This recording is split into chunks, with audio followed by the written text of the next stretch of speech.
कि आप किसी को बहुत चाहते हैं पर वो आपको नहीं चाहता। आपकी उम्र में ये सब तो खेल होता है, और क्या खेल होता है। मेरे घर में 2 बच्चे हैं 17 साल के, तो मैं उनको देख के समझता रहता हूँ। वो मुझसे छुप छुप के किसी से बात करते हैं और मैं छुप छुप के सुन लेता हूँ। तो उन्हें नहीं पता, मुझे तो नाम भी पता है किससे बात करते हैं, एक आध का तो एड्रेस भी पता है मुझे। और मैं तो बच्चों को बोलता हूँ कभी जाना वाना हो तो मैं ले चलूँगा, चिंता मत करना, बोल देना कि ड्राइवर साथ में आया है, टेंशन मत लेना। तो मेरे तो बच्चे मेरे दोस्त हैं, मैं तो बड़ा दोस्ती के भाव में रहता हूँ।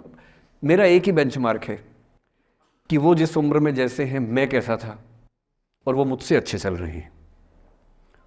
उससे ज़्यादा उम्मीद मुझे करने में नहीं चाहिए। मैंने जो कुकृत्य 8वीं क्लास में किए थे उन्होंने 11वीं क्लास में किए, तो बहुत है। मैं ये क्यों मान के चलूँ कि वो देवी देवता पैदा होंगे? मेरे ही तो बच्चे हैं भाई। जीन तो मेरे ही है, तो कैसे देवी देवता हो जाएंगे? तो ज़्यादा उम्मीदें क्यों पालनी है बच्चों से भी? मैं क्यों चाहूँ कि मेरा बच्चा IAS जॉब करे? क्यों करे? वो IAS भी क्यों करे? उसका मन करेगा तो करेगा, नहीं करेगा तो भाड़ में जाए। अगर वो कहेगा कि मुझे स्टार्टअप करना है, स्टार्टअप कर लो भाई। अगर वो कहेगा मुझे कुछ और नौकरी करनी है प्राइवेट सेक्टर में, तो वो कर लो। मैं क्यों ठेकेदार बनूं उसका भाई?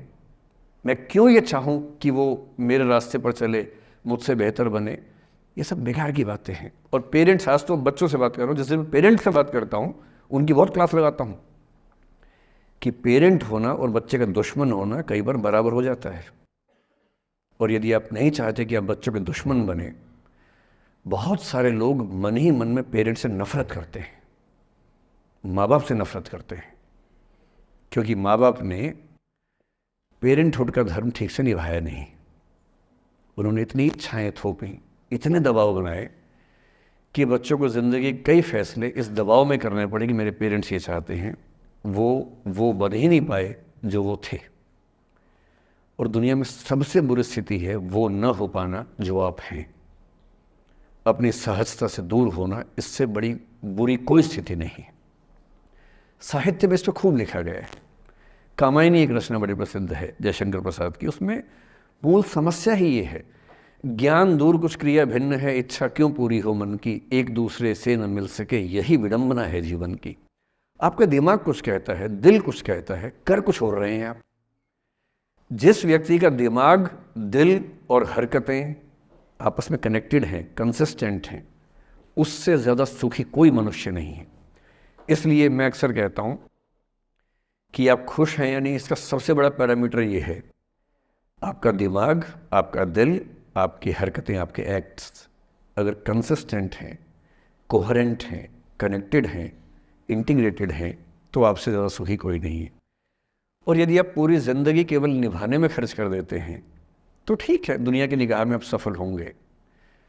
पर किस दिन खबर आ सकती है कि अच्छे आदमी थे, नहीं झेल पाए, नहीं झेल पाए, अंत में दिल का दौरा पड़ जाता है, BP हो जाता है, डायबिटीज़ हो जाता है। बच्चे बोलते हैं कि डायबिटीज़ चीनी खाने से होता है, बेकार बात है, डायबिटीज़ स्ट्रेस से होता है। डायबिटीज़ होने के बाद चीनी खाना मना है।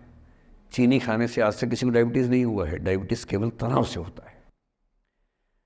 तनाव पहले ही दुनिया में इतने सारे हैं, नौकरी के तनाव, कितने झंझट दुनिया में हैं, उसके ऊपर से अपने स्वभाव से दूर होने का तनाव, कितना बड़ा तनाव है, क्यों पालना चाहिए?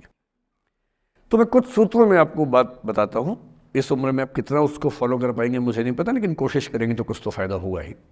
पहला सूत्र मेरा आप लोगों के लिए ये है कि जब आप किसी को पसंद करें और वो आपको पसंद ना करे तो टेंशन नहीं लेनी है, तेज़ाब तो नहीं उठाना है।